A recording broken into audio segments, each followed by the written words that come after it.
একই সঙ্গে বিভাজিত ও অবিভাজিত নবীন ও প্রবীণ দুই সত্তার একটা পা রেখে আছে অবুঝ যৌবনের আলোকিত অঙ্গনে, অন্যটা হিসেব করে চলা প্রৌঢ়ত্বের ঘনামান অন্ধকারের সাজানো জগতে।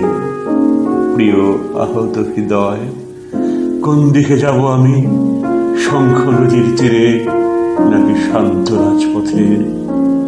মুহুর্মুহু গুলির আওয়াজে ও হিংস্র ধ্বনিতে ঘুম ভেঙে যায়।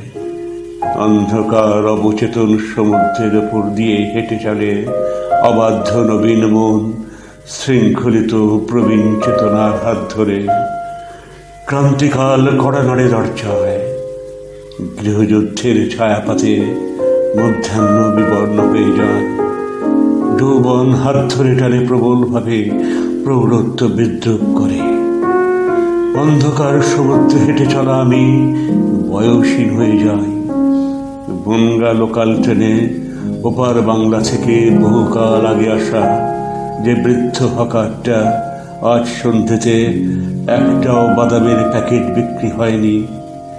নিহত পিতার সন্তান বিতাড়িত রোহিঙ্গা শিশুগুলো দরমার ঘরে বসে শূন্য দৃষ্টিতে তাকিয়ে থেকে পুড়িয়ে ছাই করে দেওয়া ঘরের কথা ভাবতে থাকা মায়ের সামনে বই পড়ছে।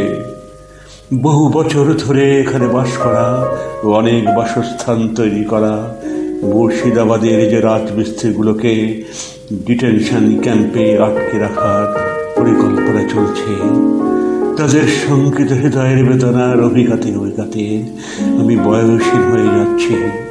হাঁটতে শুরু করেছি নব্য দেহে, স্খলিত বৃদ্ধ পদক্ষেপে অগ্রসর বান আমার সময়ের উল্টো দিকে।